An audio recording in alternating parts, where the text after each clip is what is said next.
Vamos a ver un mensaje de la palabra de Dios sobre 2 de Samuel, capítulo 17, versículo 1 al 11.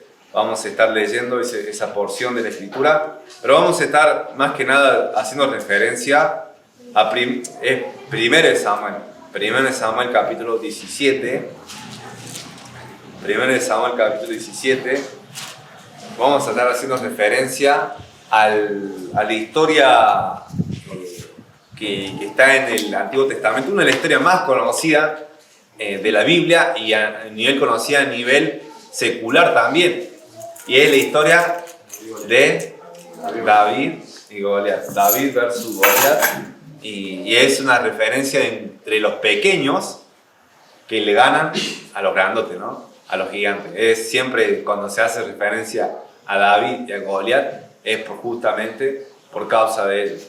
Pero vamos a ver el desafío inicial y cómo ustedes deben tener en cuenta ese desafío que hizo Goliat al pueblo de Israel, cómo ustedes deben tenerlo en cuenta para aplicarlo a sus vidas, para aplicarlo en la obra de Dios, para aplicarlo en lo que Dios tenga para este año, porque ese mismo desafío que se hizo hace casi 3.000 años atrás, aproximadamente 2.800 años atrás, y se puede aplicar hoy en día el mismo desafío, poder tomarlo para ustedes y poder enfrentar, poder hacer frente, poder en cierta manera tomar protagonismo al desafío que hizo Goliat. Pero nosotros en nuestro caso, el enemigo es otro, el enemigo es la carne, el enemigo es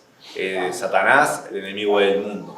Y la carne, digo, uno mismo, porque la carne es el pecado que mora en nosotros. Y el título del mensaje es: Dame un hombre que pelee conmigo. Dame un hombre que pelee conmigo.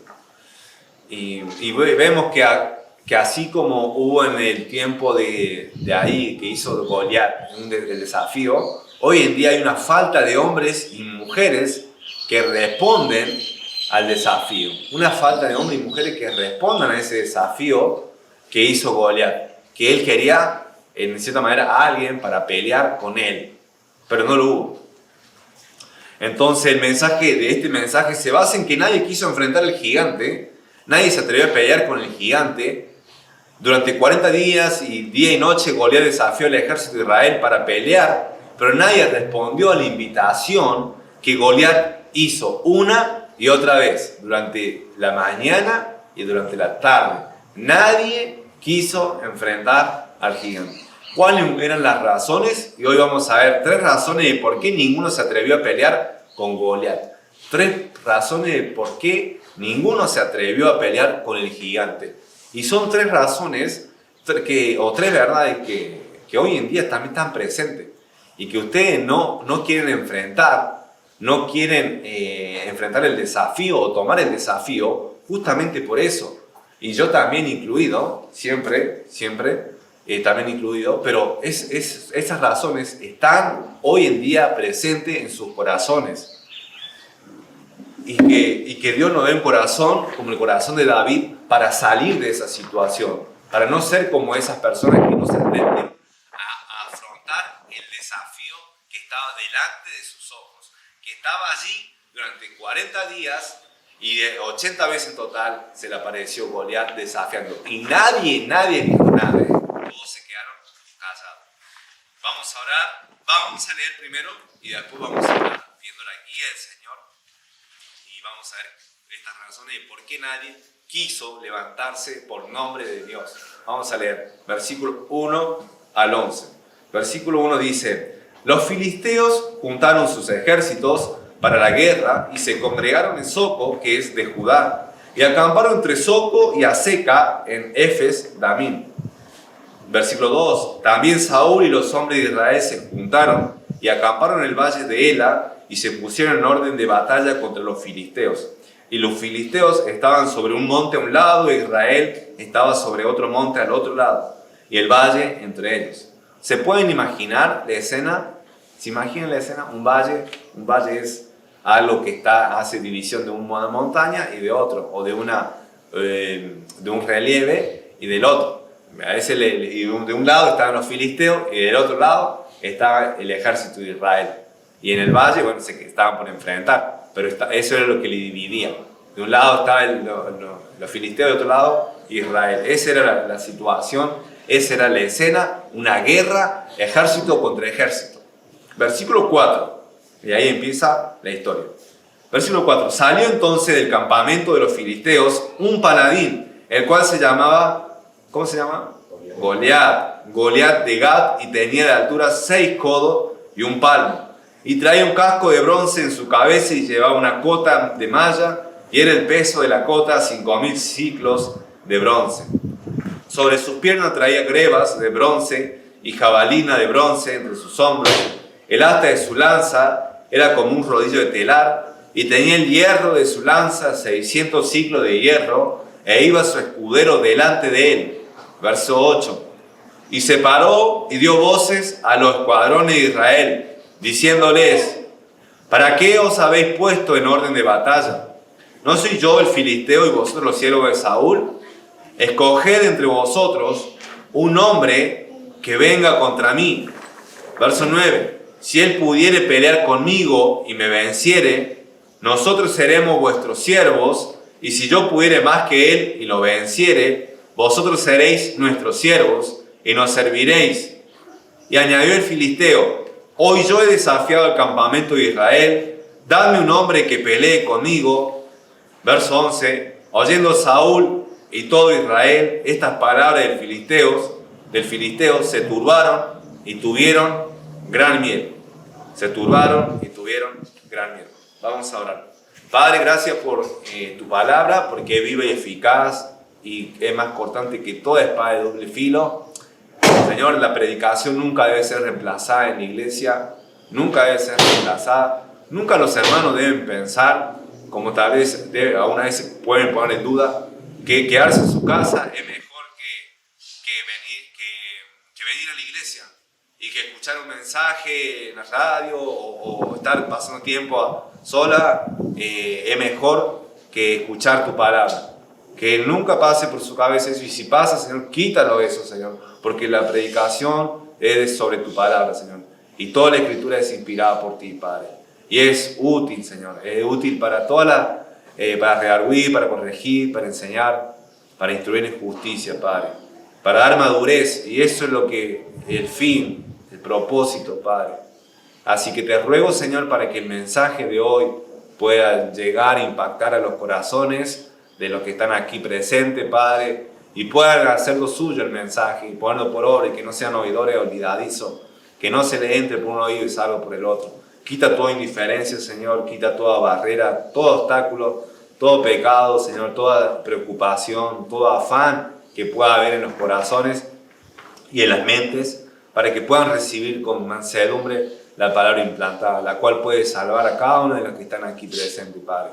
Y te ruego, Dios, te ruego, Señor, para que me des claridad, me des claridad, Señor, me des que sea concreto con cada una de las razones por el cual nadie se atrevió a pelear, por el cual nadie se atrevió a afrontar el desafío. Despierta, Señor, la atención, la concentración, y que haya humildad y mansedumbre, Padre, para recibir tu palabra. En nombre de Jesucristo te lo pido, el único que puede hacer las cosas y cambiar las cosas. En nombre del Señor Jesús. Amén. Así que le dije que habían 3 razones. La primera es porque no querían enfrentar, y creo que ya lo leímos y lo entendieron, es por el miedo. Tuvieron miedo. Ellos no quisieron enfrentar a Goliat porque le tuvieron miedo. Es así de sencillo. Todos tenemos miedo. Todos experimentamos la sensación y el sentimiento de miedo. Y muchas veces, por ahí, a mí en el colegio me pasaba que a veces no quería meterme con alguien. ¿Por qué? Porque tenía miedo. Es así, porque tenía miedo. Y pasa eso, y que nosotros tenemos y experimentamos el miedo. Y eso fue lo que le paralizó al pueblo de Israel. Y acá dice el versículo 11, a Saúl y a todo el ejército. O sea, el rey estaba con miedo y dice que se turbaron y tuvieron gran miedo. O sea, ellos estaban temblando ante el desafío que Goliat se le hizo presente. Ahora, en versículo 16, en versículo, por decir, 24, vamos a leer, porque tenían miedo realmente. Vamos a leer el versículo 24, dice: y todos los varones de Israel que venían a aquel hombre huían de su presencia y tenían, ¿qué cosa? Gran temor. Huían de su presencia y tenían gran temor. Tenían miedo.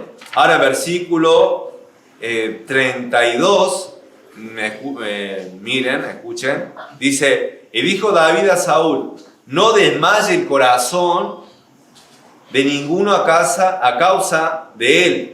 Tu siervo irá y peleará contra el filisteo. Pero ahí, como dice, no desmaye el corazón. O sea, que su corazón no esté mal, triste, cargado de temor y de turbación, porque David iba a pelear. Pero en realidad la situación era esa, la sensación que experimentaba Saúl y todo el pueblo era que tenían temor, tenían miedo.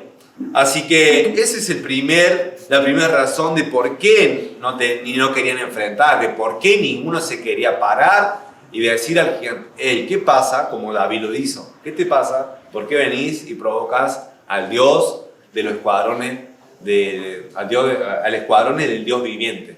Así que tenían miedo. Pero era entendible a los ojos humanos de por qué tenían miedo. Tenían miedo porque enfrente estaba un paladín, un oponente, un guerrero, un experto en matar y asesinar, alguien que no era su primera pelea, alguien que no era inofensivo o inocente, alguien que no daba la apariencia de que un cachetazo y listo. No, era una apariencia de imponente. Eso lo vemos en versículo 4. Era imponente a los ojos humanos. Dice: salió entonces del campamento del filisteo un paladín, el cual se llamaba Goliat de Gat, y tenía la altura de 6 codos y un palmo. Codos son 45 centímetros. Si uno hace y un palmo tiene 23 centímetros. Si uno hace la cuenta, serían como 280 centímetros, y más 23, 200 o 100, 303 o algo así era la medida. Pero un codo mide 45 centímetros y un palmo 23 centímetros. Lo multiplicás y lo sumás, da una estatura de casi 3 metros. O sea, los jugadores de NBA, que son gigantes, son grandes, miden alrededor de 2 metros, 2 metros 10, algunos más grandes, 2 metros 20.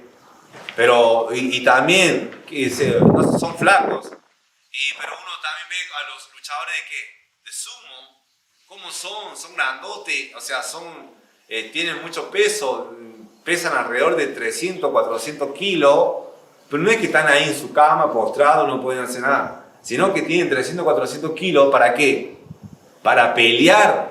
¿Te imaginas toda esa masa yendo contra vos? Bueno, este Goliat era imponente, medía casi 3 metros.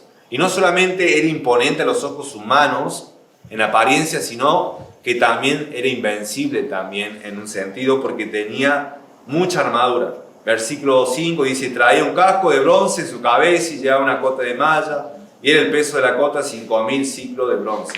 Alrededor de 57 kilogramos era lo que estaba puesto en armadura Goliat. Y claro, sí podía llevarlo porque tenía la fuerza. Era como una bolsa de cemento.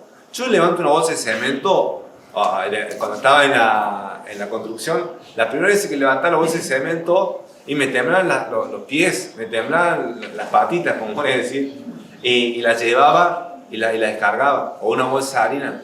Pero este tipo cargaba llevaba en sí mismo 57 kilos, y más encima la lanza que le llevaba su escudero, pero también tenía que levantar la lanza. Eran casi más de 60 kilos que cargaba en sí mismo. Entonces vemos una persona grande, una persona que estaba protegida por armadura, una persona que estaba, en cierta manera, a los ojos humanos como invencible. Era imponente, era invencible a los ojos humanos, porque tenía mucha armadura, pero también era desafiante. Era desafiante. Goliat, una persona desafiante. Era sarcástico en su desafío. Él hace la pregunta: ¿para qué os habéis puesto en orden de batalla? ¿No soy yo el filisteo y vosotros siervos de Saúl? O sea, en versículo 8, cuando él empieza a desafiar. Como diciendo, ¿para qué hacen tanto circo? ¿Para qué? ¿Para qué? Si acá estoy yo y ustedes no son los siervos de Saúl, ¿por qué no eligen a uno que venga y pelee? Y siempre hace esa pregunta de manera sarcástica o de manera irónica para insultar la inteligencia del rival. Entonces su desafío era irónico, era sarcástico. Hace una pregunta para ridiculizar al oponente. También en su desafío era entendible. Era entendible, era claro. No andaba con muchas vueltas. Fue claro él, fue claro. Dice en versículo 8, al final, escoged entre vosotros un hombre que venga contra mí. Y después versículo 10, hoy yo he desafiado el campamento de Israel, dame un hombre que pelee conmigo. En versículo 9 dice de qué se trataba ese desafío. Pero él dice, lo remarca, es redundante. Dice, yo ya dejé en claro qué es lo que quiero. Yo ya dejé en claro qué es lo que necesito. Dame un hombre que pelee contra mí. Yo ya lo dejé claro. Y no solamente lo hizo una sola vez, lo hizo durante 40 días, durante la mañana y la noche. En versículo 23, voy a leerlo, dice, mientras él hablaba con ellos, he aquí que aquel paladín que se ponía en medio de los dos campamentos, que se llamaba Goliat el filisteo, salió entre las filas de los filisteos y habló las mismas ¿qué? Palabras, y las oyó David. O sea, le dijo lo mismo, le dijo lo mismo, le repitió la misma palabra y le decía una y otra vez. Entonces Goliat fue súper claro, fue muy claro al presentar el desafío. No era que no entendía, no era que era una persona que no fue clara en su desafío. También fue alguien osado, decidido, fue alguien arriesgado en su desafío. ¿Qué dice él? Si él pudiere pelear conmigo y me venciere, en versículo 9, nosotros seremos vuestros siervos. Si yo pudiere más que él y lo venciere, vosotros seréis nuestros siervos y nos serviréis. El que peleaba debe ser consciente de que todo un pueblo detrás de él dependía de su capacidad para pelear contra Goliat. De lo contrario, serían siervos. O sea, el desafío que presenta Goliat es de que si él perdía, los otros debían ser esclavos o sea, el pueblo al quien él defendía debía ser esclavo del que le venció. Y si pasaba al revés, el pueblo de Filistea debía ser esclavo de Israel. Entonces fue osado, fue arriesgado. Fue algo de decir, bueno, depende de mí, depende del otro, para que la libertad o la servidumbre esté en sus manos. Depende de esa batalla, dependía de esa batalla el destino de toda la nación. También fue un desafío letal. Fue un desafío letal. Si él pudiere pelear conmigo y me venciere, nosotros seremos vuestros siervos. Y si yo pudiere más que él y lo venciere, vosotros seréis nuestro siervo y nos serviréis. Nuevamente, ahí dice, el que me venza, yo lo voy a vencer. Bueno, es de una lucha de vida o muerte. Una lucha letal, un desafío mortal. ¿Quién estaba dispuesto a asumir el riesgo? Era osado, porque el que iba a pelear sabía que el destino de toda la nación que él representaba estaba en su capacidad de pelea. en su habilidad de cómo debía enfrentar a Goliat. También, nuevamente, en su desafío fue insistente. Fue insistente. ¿Cuántas veces se paró? Versículo 16 dice del mismo capítulo 17: venía pues aquel filisteo por la mañana y por la tarde, y así lo hizo durante 40 días. 40 días. Y venía de mañana y tarde y decía: ¿quién me va a enfrentar? ¿Quién es capaz de enfrentarme? No solamente era insistente, sino era provocador. Versículo 25. Versículo 25 y también versículo 26 dice: y cada uno de los de Israel decía: ¿no habéis visto a aquel hombre que ha salido? Él se adelanta para provocar ¿a quién? A Israel. Él se adelanta ¿para qué? Para provocar. Él fue a provocar a Israel. Versículo 26. Al final, dice la última pregunta: porque ¿quién es este filisteo incircunciso para que provoque a los escuadrones del Dios viviente? Nuevamente, el otro provocó, se adelantó para provocar, y acá dice: ¿quién es este David? ¿Quién es este para que provoque al Dios, al ejército del Dios viviente? ¿Quién es? Versículo 36 dice: fuese león, fuese oso, tu siervo lo mataba. Y este filisteo incircunciso será como uno de ellos, porque ha provocado al ejército del Dios viviente. Ese es el versículo 36. Y ahora, versículo 45 del mismo capítulo, versículo 45 dice: entonces dijo David al filisteo: tú vienes a mí con espada y lanza y jabalina, mas yo vengo a ti en el nombre de Jehová de los ejércitos, el Dios del escuadrón de Israel, a quien tú has provocado. Nuevamente vemos la palabra que Goliat era un provocador. Y la palabra provocador es alguien que está molestando, es alguien que está desafiando, que es insistente, alguien que quiere provocar a ira, alguien que, está desafiando, está diciendo: dale, ¿quién va a pelear conmigo? ¿Quién? Y Goliat, ¿qué es lo que era? Era un pagano, era un filisteo incircunciso. No creo que, vemos ahí de una manera, con manera sarcástica, vemos que él iba y era un desafío letal, pero no me extrañaría que en sus palabras él también insultara, él también blasfemara el nombre de Dios. No me extrañaría eso. Entonces vemos que él era un provocador. Él provocaba al ejército, provocaba al Dios que representaba ese ejército. ¿Y cuál fue el resultado? Dígame cuál fue el resultado. Versículo 11. Se turbaron y tuvieron gran miedo. El rey y los soldados tenían gran temor. Su corazón estaba desmayado. Nadie quería pelear y no querían que peleen con Goliat. El miedo es una sensación, un sentimiento que lo paralizó. Eso es lo que sucedió. Eso es lo que pasó. Es la falta de seguridad. Vieron a alguien grandote y se paralizaron, igual que los 10 espías después de volver a tierra de Canaán. ¿Se acuerdan? Lo prediqué.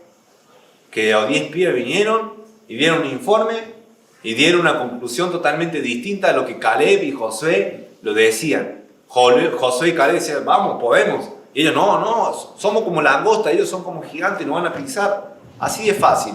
No van a matar, no van a conquistar, no van a detener a nuestro ejército. Así de fácil.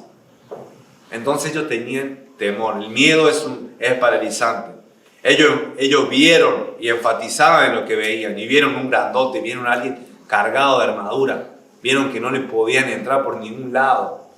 Y tuvieron miedo. Temor, turbación. Proverbios 29-25 dice lo siguiente. Lo voy a leer. Proverbios 29-25. Y no se vayan de esa historia, porque vamos a volver siempre. Pero Proverbios 29-25 dice lo siguiente: el temor del hombre pondrá lazo, mas el que confía en Jehová será exaltado. El temor del hombre pondrá lazo. El temor pone lazo. El temor no deja a la persona actuar. El miedo no deja que la realice o actúe o reaccione. El miedo paraliza. El miedo no te deja reaccionar y dar respuesta. Eso es lo que pasó con el pueblo de Israel. ¿Alguien quiere comprar? Bueno, así que eso es lo que pasó. Eso es lo que sucedió. Se cumplió lo que dice Proverbio. Que pusieron lazo al hombre. El miedo puso lazo. Ese era el enemigo. Porque David fue y después estuvo allí y no tuvo ni siquiera nada de temor. O si tuvo temor, no lo dice la palabra. Solamente va y va motivado por otra razón, que la vamos a ver. Entonces el miedo los paralizó. Y muchas veces lo que Dios demanda da miedo muchas veces. O lo que hay que hacer para Dios muchas veces da temor, da miedo. Da miedo, no sé, arriesgarse por la causa de Cristo en algunos sentidos. Da temor muchas veces, da miedo. Da temor porque uno no sabe cómo va, no sé, a la hora de evangelizar, por ejemplo. Alguien no sabe cómo alguien va a reaccionar cuando vos le estás predicando el evangelio. Entonces, muchas veces te da temor, te da miedo porque no sabes cómo le vas a hablar, cómo le vas a entrar, qué va a responder. Muchas veces da miedo hablarle a la familia de Cristo, de hablarle de que necesita de Dios, de que es un pecador. Muchas veces, y a mí me pasa, que cuando las personas están haciendo algo malo, y yo lo veo, que están haciendo algo malo, ¿qué debo hacer yo? ¿De mirar para otro lado y dejar que sigan haciendo una cosa mala? Que eso sería lo más fácil, porque nadie quiere pelearse. Y yo, como era mi personalidad, incluso puedo ser, como ya lo dije, como era antes, que muchas veces veía un grandote y decía, no, lo dejo, no lo enfrento. A mí, aún así, me da miedo decir a la gente, mira, eso está mal, vos lo que estás haciendo está mal, pero ¿cuál es mi responsabilidad? ¿Quedarme con ese miedo y no actuar? No, porque la iglesia necesita a alguien que diga las verdades. Ustedes necesitan decirse las verdades en amor para que la iglesia crezca. Si no, esta iglesia, hermanos, va a seguir menguando. Ahora puede ser que por vacaciones, que ya somos menos, pero muchas veces, y hay muchos casos, que es por pecado. Y van a ir dejando. Pero nosotros una cosa que tenemos que hacer es evangelizar, exhortarnos, animarnos, aunque el miedo venga y también nos paraliza. Aunque decir la verdad muchas veces de miedo.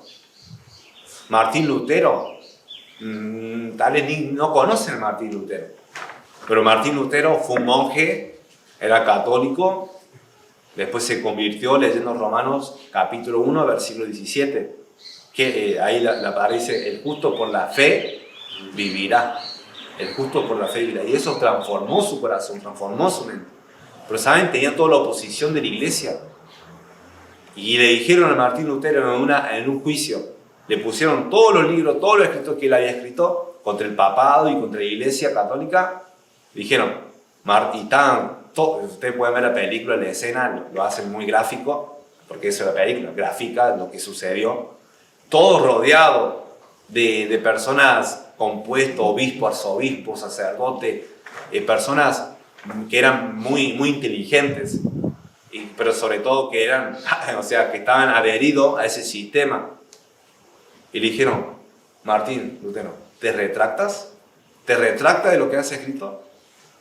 Y él le pidió una noche para orar y fue a orar, y después al día siguiente le dijo, no me retracto. Dijo muchas otras palabras que no me acuerdo, pero él dijo, no me retracto, que Dios me ayude. Y él sabía que lo que venía después podría ser la muerte, podría ser la cárcel mínimo. Entonces él no tuvo temor de hacer las cosas para Dios. Y ustedes, si quieren vivir para Dios, van a venir un gigante de cualquier tipo y se va a parar enfrente suyo, se va a parar enfrente de nosotros y va a desafiar. ¿Qué vas a hacer? el miedo te va a paralizar, el miedo no te va a dejar actuar, el miedo, hermanos, no, o sea, ellos saben por qué tienen miedo, saben por qué tienen, por muchas cosas, no tienen miedo. Y yo voy a ir viendo también con otros mensajes de por qué ellos se quedaron en esa sensación. Pero eran básicamente ellos porque tenían los ojos puestos en ¿quién? En Goliat. Tenían los ojos puestos en Goliat. Y claro, cualquier persona va a tener miedo. Cualquier persona, Saúl era una persona que sobrepasaba, de su cabeza sobrepasaba de los hombres, era una persona grande. Eso dice en 1 Samuel, capítulo 14, cuando eligieron a él como rey, o en 13. Y la cuestión es que, aunque el más grandote de Israel, el mejor guerrero, tuvo miedo. ¿Por qué? Porque miraba a Goliat, imponente, invencible a los ojos humanos. En cambio viene David y pone los ojos ¿en quién? En Dios, en Jehová. Y por esa razón puede enfrentar al gigante. Por esa razón no tiene miedo. Por esa razón él dice, te voy a cortar la cabeza. No, y la Biblia dice que no le ganó sin armadura. Sin armadura le ganó, fue a pelear sin armadura. El otro tenía lanza, un lanzazo que le tiraba a Goliat. Chao, estaba frito. Pero va David y tiene los ojos puestos en Dios. Y para finalizar este punto, me parece que va a ser largo el mensaje. Bueno, es el último mensaje del año, así que tienen que escuchar. Hebreos capítulo 11, versículo 24. Primero, la fe es la certeza de lo que se ve, la convicción de lo que se espera, ¿verdad? No, al revés. Es la certeza de lo que se espera, la convicción de lo que no se ve. Entonces, eso es la fe. Versículo 27 del capítulo 11, Moisés dice habla sobre Moisés lo siguiente. Hebreos capítulo 11, versículo 27. Por la fe dejó Egipto, no temiendo la ira del rey, porque se sostuvo como viendo al invisible. ¿A quién vio? Al invisible. Por la fe dejó Egipto, no temiendo la ira del rey, porque se sostuvo como viendo al invisible. Hermano, esa es la clave. La fe que tuvo David al enfrentar al Goliat. Mientras que el otro miraba a Goliat, David miraba al omnipotente, al todopoderoso, al infinito, al grandote, al gigante, al poderoso, al más grande que hay, al eterno gran yo soy. Amén. Uy, no estoy convencido. Yo estoy convencido. Yo sé que Él es el más grande. Yo sé que Él es el poderoso. Yo sé que no hay ninguno que le iguale. Y es por eso que debo afrontar las cosas que tengo que afrontar, que Dios ponga en mi camino. Y ustedes deberían hacer lo mismo. Ustedes deberían estar con la confianza, con los ojos puestos en Dios. En este año, yo pensaba, por ejemplo, la conferencia de hombres. ¿Cómo vamos a hacer? ¿Cómo vamos a hacer con la carpa y con la comida y con esto? Y que hay inflación. Y bueno, yo en un momento dije, Dios, si es tu voluntad hacerlo, amén. Yo sé que tú lo vas a proveer. Y la plata salía donde, no sé, salía ahí, Dios siempre proveía, ofrenda acá, ofrenda allá, y gloria al Señor, porque Él es el dueño de la plata y del oro, es así, y yo tengo que creerlo. Nosotros tenemos que creerlo, que Dios es el Dios omnipotente. No hay que mirar las circunstancias, no hay que mirar al gigante, porque vas a tener miedo, y está pecando también. Tienes que mirar a Dios, y el miedo no te va a paralizar, porque Dios no nos ha dado espíritu de ¿qué? De cobardía, sino de poder, de amor y dominio propio. 2 Timoteo 1:7. Así que también, no solamente por el miedo no enfrentaron al gigante, sino por algo que es mucho más profundo, por la falta de celo por la honra de Dios, por la falta de celo por la honra de Dios, por la falta de celo por la honra de Dios. Versículo 26 del mismo capítulo.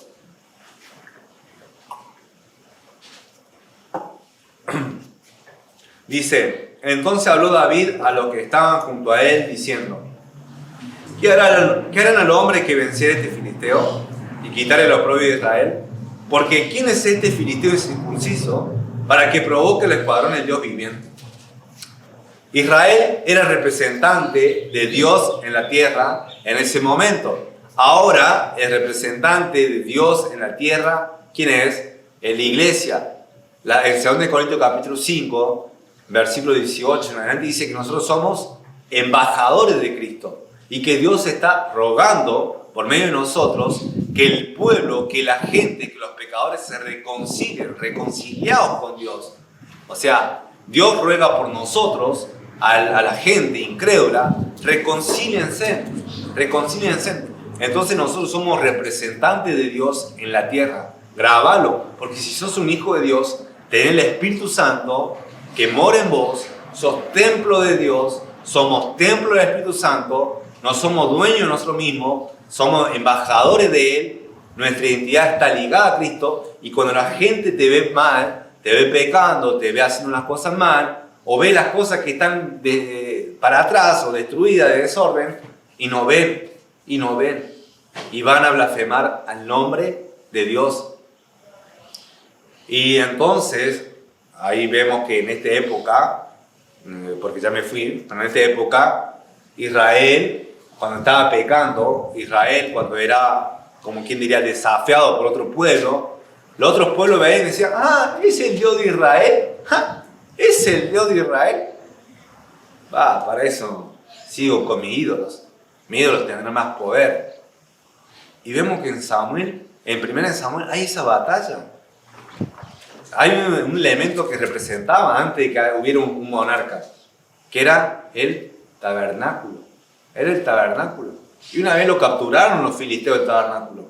Y estaba el Dios de los filisteos y ahí enfrente, y al otro día ese Dios, ese ídolo cayó delante del tabernáculo. Es que ningún Dios puede contra el Dios de Israel y el Dios nuestro. Pero vemos que Israel es un representante y estaba representando mal. Y sobre todo porque nadie quería enfrentar. Y viene acá David y dice, ¿quién es este? ¿Quién se cree que es para desafiar a los escuadrones del Dios viviente? ¿Quién se cree que es este? No dijo, qué grandote. No lo pensó, lo escuchó y ahí nomás inmediatamente reaccionó. Dijo, ¿quién es? ¿Quién se cree que es? Y no solamente lo dijo en esa ocasión. Versículo 36, ya lo había leído. Por ahí dice, fuese león, fuese oso, tu siervo lo mataba, y este filisteo incircunciso será como uno de ellos, porque ha provocado al ejército del Dios viviente. Nuevamente, ha provocado. Después en versículo 45, y es mucho más claro acá, versículo 45 al 47, lo deja bien claro cuál era la motivación de David y cuál era una razón por la cual el ejército no quiso enfrentar al gigante. Versículo 45. Entonces dijo David al filisteo, tú vienes a mí con espada y lanza y jabalina, mas yo vengo a ti en el nombre ¿de quién? El nombre de Jehová de los ejércitos, el Dios de los escuadrones de Israel, a quien tú has provocado. Se trataba de Dios, no se trataba del pueblo. Él amaba al pueblo porque después fue el rey, pero se trataba del nombre de Dios. Jehová te entregará hoy en mi mano, y yo te venceré y te cortaré la cabeza y daré hoy en los cuerpos de los filisteos a las aves del cielo y a la bestia y la tierra. Y toda la tierra sabrá que hay Dios en Israel. ¿No estamos viendo eso en misiones los miércoles? Que ¿cuál era uno de los testimonios? ¿Cuál era la función de Israel? Era de ser testigo a las naciones. Bueno, acá David dice al final, y toda la tierra sabrá que hay Dios en Israel. Se trataba de la fama y la reputación de Dios delante de los pueblos. Y versículo 27, y sabrá toda esta congregación, tanto los filisteos como los israelitas, los hebreos, sabrá toda esta congregación que Jehová nos salva con espada y con lanza, porque de Jehová es la batalla y Él os entregará en nuestras manos. Entonces David estaba motivado por el celo de Jehová. Ninguno pensó en la gloria de Jehová. Ninguno. Ellos pensaron en sí mismos. Ellos estaban pensando en, voy a morir. Es más, la motivación de ellos, los mundanos, la motivación que Saúl le quería dar, despertar, quería decir, bueno, dejen de tener miedo, lo dice en el versículo 25. Dice, y cada uno de los de Israel decía, ¿no habéis visto a aquel hombre que ha salido y se adelanta para provocar a Israel? Al final, al que le venciere, el rey le enriquecerá con grandes riquezas, y le dará su hija, y eximirá de tributos a la casa de su padre en Israel. Riquezas, una mujer libre de impuestos. ¡Wow! ¿Quién no quisiera eso, no? ¿Quién no quisiera eso? Pero ellos tenían un miedo, tenían un terror. Es que esas cosas no eran suficientes. No son suficientes. Imagínate, eran tan cobardes que ni siquiera lo material lo motivaba. Ni lo material. Pero vemos que David, no estaba, en todas las veces que leímos, no estaba diciendo, yo quiero ganar ese premio, ese botín. Porque no era un mercenario. Era un pastor de ovejas, alguien que tenía celo por la casa de Dios. Y vemos eso, por ejemplo, en Jesús. En Jesús, cuando vio que el templo, que su casa, el templo, ahí donde se debía adorar a Dios, ¿qué pasaba? Estaban vendiendo ovejas, estaban vendiendo sacrificios. Y dice, mi casa, y él empezó a tirar todo y empezó a sacar a todos los vendedores, porque estaban haciendo un negocio en su casa. ¿Qué hizo él? ¿Qué dijo? Mi casa será llamada casa de oración a todas las naciones. Es así, él fue motivado por el celo de Jehová. La motivación de los mundanos. Saúl pensaba que con eso podía despertar a los soldados. Pensaba que con eso él iba a quitar el miedo a los soldados. Él nunca pensó en orar. Nunca pensó en leer la Biblia. La solución para él era lo material. Y díganme, ¿cuántos días tuvo para, en cierta manera, salir de ese miedo? ¿Cuántos días tuvo Goliat allí? 40 días. En ningún momento dobló sus rodillas y fue a Dios. En ningún momento leyó la Biblia. En ningún momento dijo, la solución es Dios. No, él ofreció riquezas, grandes riquezas. Ofrezco a mi hija, voy a librarlo de impuestos. Mundanos, terrenal, todo terrenal. Viene David y dice, ¿cómo se atreve este filisteo a insultar a los escuadrones de Dios? Tú has provocado a Dios. David se lo tomó con Dios el asunto. Y fue así, así debería ser. Por esa razón le motivó a salir, le motivó. Te hago la pregunta, ¿por qué vos no querés vivir para Cristo y servir a Cristo? ¿Por qué no querés vivir y servir a Cristo? Te la hago fácil la respuesta. Porque no te interesa la honra de Dios. No te interesa la gloria de Dios. No te interesa. Es así. Yo no quiero vivir para Cristo, no quiero servir a Cristo, cuando mi centro, mi propósito se centra en mí mismo, en las cosas que yo quiero lograr. Mi carrera, mi trabajo, mi esto, mi aquello. Ahí gira todo en torno a eso. Pero vemos un pastor que se centraba en Dios y dijo, esto se trata de Dios, no puede quedar las cosas así, que nadie va a responder. Y tuvo que salir. Hermano, hermana, vos no estás viviendo para Dios porque no te interesan las cosas de Dios. Es así. No te motiva las cosas de Dios, no te motiva la persona de Dios. Te da lo mismo. Te da lo mismo orar, te da lo mismo leer la Biblia, te da lo mismo ocupar tu tiempo en entretenimiento, en película, en trabajo, en recreación y más recreación que leer la Biblia, que venir a la iglesia, servir a Dios, evangelizar. Te da lo mismo. Te da lo mismo. ¿Por qué? Porque no te interesa la gloria de Dios. Pero sabes que Dios sí le interesa. Dios sí le interesa su nombre. Ahí le puedo citar muchos pasajes, y anoté varios. Le voy a citar uno. Efesios capítulo 1, versículo 6 y versículo 12.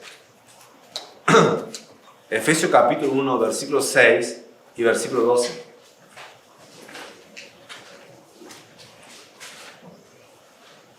Dice lo siguiente: para alabanza de la gloria de su gracia, con la cual nos hizo acepto en el amado. Bueno, le voy a leer el versículo 24. Según nos escogió en él antes de la fundación del mundo, para que fuésemos santos y sin mancha delante de él, en amor, habiéndonos predestinado para ser adoptados hijos suyos, por medio de Jesucristo, según el puro afecto de su voluntad. Y versículo 6, para alabanza de la gloria de su gracia, con la cual nos hizo acepto en el amado. Es decir, Dios nos salva y nos salvó y nos escogió porque nosotros éramos especiales, porque tenía tanto amor hacia nosotros. Sí, tenía amor, de verdad, pero Él dice para alabanza de su gracia, alabanza de su gloria. Versículo 12, después de que da toda la descripción, todo el contenido, versículo 12 dice lo siguiente: a fin de que seamos para alabanza de su gloria, nosotros los que primeramente esperábamos en Cristo. Entonces vemos que Dios se interesa en su gloria. Dios nos salva para su gloria. Vemos que en eso no era algo excepcional en el Antiguo Testamento, que eso es de toda la Biblia, que Dios está interesado en su nombre, porque Él es el único digno de merecer la honra y la gloria y el poder. Si no, anda a Apocalipsis y vas a ver cómo toda tribu, toda lengua, toda nación le van a rendir tributo a Dios, al único que es digno, porque el Cordero es digno. Pero si vos estás motivado por otras razones, no te va a interesar la causa de Dios. No te va a interesar. No vas a querer enfrentar nada de los desafíos que Dios te pone. Nada. ¿Por qué? Porque te da lo mismo que el nombre de Dios sea glorificado o que no sea glorificado. No da lo mismo.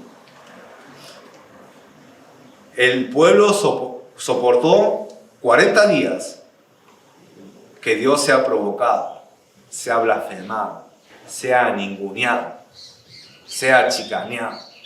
Y todo el adjetivo que ustedes quieran poner, ellos soportaron. Y bueno, estoy acá, listo.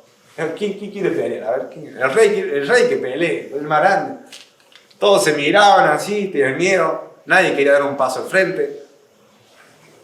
¿Por qué? Porque no le interesaba. No le interesaba. Y vino un pastor de ovejas que no era soldado, y no lo toleró ni un segundo. No lo pensó dos veces.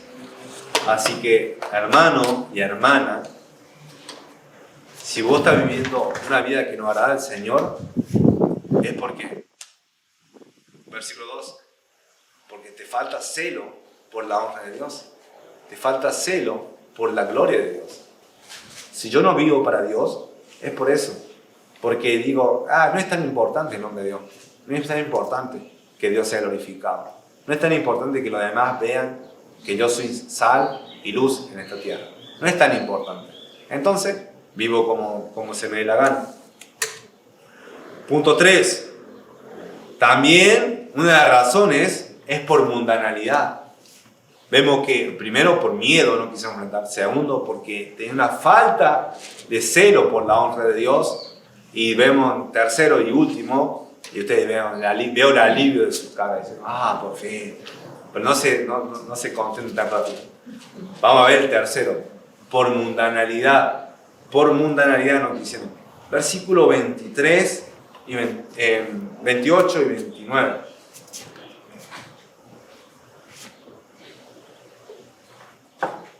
Versículo 28 y 29 dice: y oyéndole hablar Eliab, su hermano mayor, con aquellos hombres, se encendió en ira contra David y dijo: ¿para qué has descendido acá?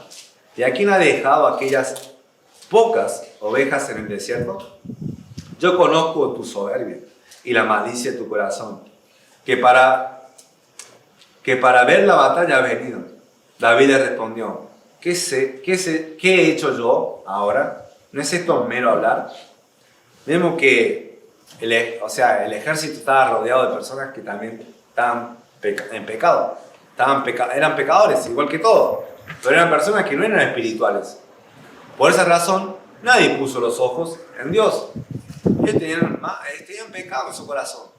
Y permanecían así porque vemos la reacción. ¿Cómo le va a pelear contra su hermano? Su hermano iba para darle alimento, esa parte no leímos. Pero iba para darle alimento, provisión, iba para ayudar. Y vemos que era paje de armas también. David era alguien que estaba acompañando. Y vemos a Eliab, el primogénito, el grandote, a quien Dios le había desechado en 1 Samuel 16, porque Dios no se interesa a su parecer, ni a lo grande de su estatura, porque yo lo desecho, dice Jehová. Entonces, vemos que Eliab dice, vení acá, dejaste las pocas ovejas. Vemos nuevamente el sarcasmo, ¿no vemos el sarcasmo ahí? Vos sos pastor, vos tenés que ir allá al desierto, ahí donde no pasa nada. Ahí es donde tenés que ir. Tenés que ir a cuidar ovejas. Y encima no son muchas, no son tuyas, son nuestros padres. Y son poquitas. Andá allá. ¿Qué pasa con esas ovejas? Lo menospreció. Y también, ¿qué es lo que vemos? La mundanalidad de Eliab. ¿Qué es lo que hizo? Prejuzgar. Fue un prejuicioso. Él prejuzgó la causa de David. Él que dijo, yo conozco tu soberbia y la malicia de tu corazón. ¿Qué es lo que tenía David? ¿Qué es lo que tenía Eliab para ver el corazón de David? ¿Qué tenía? Tenía un ojo, tenía un lente ahí que podía ver la razón de por qué. Tenía un lente para ver el corazón y para ver la razón, la motivación de David. ¿Tenía eso? No. Eso antes prejuzgó. Por eso David le contesta y lo leímos, porque digo, es un mero hablar. Habló por hablar. Habló por hablar. Eliab estaba en pecado. Y Eliab encima le dice, vos has venido solamente para ver la batalla. ¿Lo trató de qué? De chismoso. De alguien chismoso. Vos venís para chismosear acá, salí de acá. Pero David fue prudente. Aún sintió el menosprecio. Ya había sentido el menosprecio de su papá, porque no lo tuvo en cuenta para ser elegido como rey.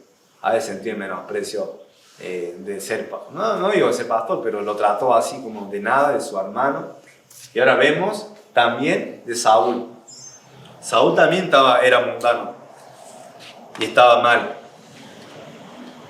Y eso, yo creo que eso fue una causante de por qué no quiso pelear. Versículo 32 y 33 dice, y dijo David a Saúl, no desmaye el corazón de ninguna causa de él. Tu siervo irá y peleará contra este filisteo. Versículo 33. Dijo Saúl a David, no podrás tú ir contra aquel filisteo. Ya de una, ¿no? Lo descalificó. Lo descalificó para enfrentar a Goliat. Vos no podés. No podés, David. No podés enfrentar al gigante. No podés. No. Y le da razón, le da argumento. Porque tú eres muchacho y él un hombre de guerra desde su juventud. A los ojos humanos, sí, era razonable. Era un muchacho, alguien que no llegaba, creo que a los 20. Y vemos a Goliat, que era un hombre guerrero. Y que Saúl, por esa razón, concluye de esa manera. Pero era un incrédulo porque no creyó en el poder de Dios, motivado en David. También Saúl estaba en pecado. Recuerden eso. En primera de Samuel 15:30 dice lo siguiente. Él había desobedecido a la voz de Samuel y Samuel hablaba por Jehová. Dice el versículo 30. Y él dijo, yo he pecado pero te ruego que me honre delante de los ancianos de mi pueblo y delante de Israel, y vuelva conmigo para que adore a Jehová tu Dios. Yo he pecado, pero te ruego que me honres delante de los ancianos de mi pueblo y delante de Israel. ¿No ven ahí la prioridad de Saúl? ¿No lo ven? Está en sus ojos. Ahí está claro. ¿Qué es lo que le importaba más a Saúl? Su reputación. ¿Cómo lo veían los demás? Honrame delante del pueblo. Honrame delante de Israel, que yo todavía soy el ungido, todavía soy el rey. Honrame. Cuando él había desobedecido, cuando él había pecado. Vemos acá un corazón impenitente. Un corazón que no está arrepentido. Un corazón que no confesó, que no se arrepintió, que no se volvió de sus pecados. Porque eso significa arrepentimiento. Y quedó así, y permaneció allí. Y claro, ¿cómo va a pelear así de esa manera? Si está en pecado. ¿Cómo va a pelear y enfrentar a un enemigo si no tiene la presencia de Dios? En capítulo 16, versículo 14, 1 de Samuel, capítulo 16, versículo 14, dice: el espíritu de Jehová se apartó ¿de quién? El espíritu de Jehová se apartó ¿de quién? De Saúl. Y le atormentaba un espíritu malo de parte de Jehová. 1 Samuel 16, 14. Sí, dice: el espíritu de Jehová se apartó de Saúl. Entonces vemos que Dios no estaba con Saúl. Dios no estaba con Saúl. ¿Y por qué José, cuando tenía tanto éxito, por qué José era tan prosperado aún cuando las circunstancias estaban mal? ¿Qué es lo que se ve en Génesis capítulo 37? Una constante en ese capítulo. Mas Jehová estaba con José. Mas Jehová estaba con José. Estaba en Egipto cuando fue vendido, estaba ahí en la cárcel, estaba ahí después cuando fue mayordomo al principio, después fue a la cárcel, después cuando fue faraón, o segundo después faraón. Dios estaba con José. Pero acá vemos a Saúl que no estaba con él. Saúl no tenía la presencia de Dios. Obvio. ¿Vos querés vencer? ¿Vos querés tener victoria? Hacé lo que dice Salmo 91. ¿Qué dice? El que mora a la sombra del Altísimo morará bajo la sombra o bajo las alas. A ver, voy a citar bien. ¿Cómo dice? Que habita el abrigo del Altísimo morará bajo la sombra del Omnipotente. Amén. Hace eso, cumplilo. Ahí vas a tener fuerza. Ese es Salmo 91:1. Estar bajo la sombra de él. Pero Saúl no estaba ahí, por eso no enfrentó, por eso no tuvo, estaba en pecado él, y pecado no confesaba. No quiso arrepentirse. Así que la pregunta es esa. ¿Quién va a responder al desafío? ¿Quién enfrentará a los enemigos del cristiano? El mundo, la carne y Satanás. Satanás y el mundo ya ha hecho un desafío. Y ese desafío está presente hoy en día, así como Goliat. ¿Quién se va a parar por Dios? ¿Quién se va a parar? Después oí la voz del Señor que decía: ¿a quién enviaré? ¿Y quién irá por nosotros? Y alguien respondió, ¿no? Después dice en otro lado: y busqué entre ellos hombre que hiciese vallado y que se pusiese en la brecha delante de mí, a favor de la tierra, a favor de ellos, a favor de la tierra, para que yo no la destruyese. ¿Y cuál fue el resultado? Y no lo hallé. Nadie se quiso poner en la brecha. Nadie. Todos estaban mal. ¿Cuál es el resultado de hoy en día? Espero que seamos como David. Espero que no seamos. Muchas veces somos como Saúl y el ejército. Muchas veces somos así. Esa es la realidad, la triste realidad. Pero nosotros no debemos permanecer allí. No debemos hacer eso. Yo lo he experimentado, lo he vivido y espero que eso no sea en la iglesia ahora. Oremos porque me acuerdo yo, patente, en 2013, yo había ya entregado mi vida al Señor y cuando empiezo a venir, empiezo a asistir los miércoles, domingo, a estar acá, empezar a ayudar, servir. En septiembre el pastor me dice, me lleva ahí, viste, donde está el calendario, y me dice, mira, este mes yo no voy a estar. Y me toca a mí, me dice, se viene la prueba de fuego. Y yo decía, ¿qué se refiere con la prueba de fuego? Y me dice, yo no voy a estar y vos tenés que estar a cargo. Y yo le había cuidado su casa, pero ocasionalmente había cuidado su casa, no mucho tiempo. Y recuerdo ese tiempo. Y yo me ponía a pensar después, ¿qué pasa? ¿Qué pasó con los hombres en esa época? ¿Qué pasó? Porque había hombres, y debe ser, ahora también hay hombres. ¿Qué pasa? ¿Por qué el pastor tuvo que llamar a un chico de 18 años, porque tenía 18 años, y darle la llave de la iglesia para que abra, cuando podría yo haber, no sé, hecho cualquier cosa? Bueno, había visto fidelidad, pero ¿por qué tuvo que llamar a un chico? Que no estaban los hombres, no estaban hombres que se hicieran cargo de la obra. Y yo traje este cuaderno. Este cuaderno es, o sea, el Caro hacía anotaciones y acá ponían asistencia. Yo lo descubrí después, más adelante. Y en esos cuadernos ponía la asistencia. Y yo lo notaba en ese, percibía que los que venían más seguido eran mujeres. Más fielmente eran mujeres.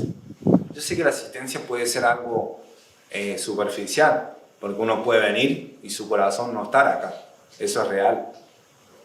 Pero también da evidencia de que uno quiere estar sirviendo, de que uno quiere estar allí. Y veía yo que los que más venían eran mujeres. Yo los percibía así, veía. Y por esa razón, el pastor, yo creo que me pidió eso. Y gracias a Dios, después de ese 2013, llegaron los misioneros, Pastor Paul, Pastor Bar, y todos los que estaban hace tiempo llegaron. Digo, ¿por qué no vinieron antes? Y yo me libraba de eso. Pero yo sé, soy consciente de que si uno está con Dios, va a haber desafíos. De que si uno está con Dios, va a tener cosas para hacer. Cosas para hacer. No importa tu edad. No importa tu edad. Si sos chico o si sos demasiado grande. Pero sí sé que esto, los que estaban capacitados, los que eran adultos, no respondieron. Y hace mucho tampoco respondieron. Y uno puede decir, porque un chico tiene más libertad. Digo la verdad, yo ahora que soy más grande, digo, ahora tengo más capacidad. Tal vez tenga más libertad, sí, pero ahora tengo más capacidad. Un adulto tiene más capacidad, más recursos, más experiencia, más madurez, más fuerza que un joven. Siempre, siempre. Así que no se trata de eso, se trata porque no se quiere. Porque o por miedo, o porque no te interesa la gloria de Dios, no te interesa la iglesia, no te interesa tu familia, o tercero, o porque hay pecado, mundanalidad, como Eliab y Saúl. Así que salí de esa posición. Sé de lo que dice en Isaías. Yo voy a ir, yo iré. Que Dios me comisione, yo voy a hacer. Yo voy a ser esa persona a quien va a hablar, a quien se va a parar en la brecha. No importa el resto, no importa. Yo me voy a parar ahí. Y Dios te va a usar. Te va a usar en este 2024, que se viene con mucha actividad y muchas ocupaciones. Y ya comienza pasando tiempo con Dios, leyendo su palabra y orando. Te animo y te desafío. Oremos. Padre, gracias por tu palabra, gracias porque es viva y eficaz, Señor, y ha transformado mi alma, mi corazón, aún a pesar de todos mis pecados, aún a pesar de todos mis errores. Y tengo mucho por crecer y mucho por aprender. Pero, Señor, soy consciente de que lo que está ahí, lo que dice el texto, de estar el desafío presente del enemigo, de la carne, del mundo, de Satanás, haciendo esa invitación a alguien que pelea, a alguien que presente batalla, a alguien que dé la cara por Dios. Y soy consciente de eso. Son pocos los que quieren vivir para Dios, son pocos los que les interesa la gloria de Dios, son pocos los que no tienen miedo o los que enfrentan su miedo. Son pocos, Señor, son pocos. Pero, Señor, aviva el fuego. Levanta, Señor, el Espíritu. Levanta a los hombres. Levanta a las mujeres, Señor. Levántalos. Levántalos con tu Espíritu Santo. Que no sean como Saúl, que permaneció en pecado y no se arrepintió. Y pensaba ahí gobernar y siendo rey como si no pasase nada. No seamos como Eliab, Señor, que era prejuicioso, uno que menospreciaba a su propio hermano. No, Padre, cámbianos, cámbianos. La iglesia tiene que levantar con tu poder, Señor, con la palabra. No hay otra forma. No es con espada, lanza y jabalina. Es la misma victoria que le ha dado David, es la misma victoria que podemos tener hoy en día. Es con tu poder, Señor. Siempre con tu poder. Ayúdame a mí a vivir cada día más para ti. A ser santo, santo, santo, Señor. Como tú lo eres. Y ayuda a cada uno de mis hermanos a hacerlo también, Padre. Porque es la única forma en que podemos hacer que tu nombre sea exaltado, glorificado. La única forma en que las personas crean en Cristo. La única forma, Señor, en que se arrepientan de sus pecados. Que esta iglesia pueda resurgir, Padre. Te lo pido, Señor. Te lo ruego, Señor. Haces ahora en mi corazón y también en mis hermanos. Tú eres el único que puede responder a nuestras peticiones. Gracias, Señor, por la última reunión, por el último sermón. Ayúdame a cada día a mejorar, a predicar mejor. Vivir cada sermón, Señor, con mi vida, con mi mente, con mi corazón. A vivirlo para ti, Señor. Y dejo en tus manos, Señor, el 2024, que sea todo para ti, Señor, y nada para nosotros. Y que si somos 5, Padre, amén, que seamos 5, pero que seamos 5 llenos del Espíritu Santo. 5 que quieren vivir para ti, Padre. A que seamos 100 y que 100 sean mundanos. No, Padre, danos un corazón para ti. Gracias porque tú vas a guiar también la Santa Cena y que todo sea para la adoración tuya. En el nombre de Jesucristo, amén y amén.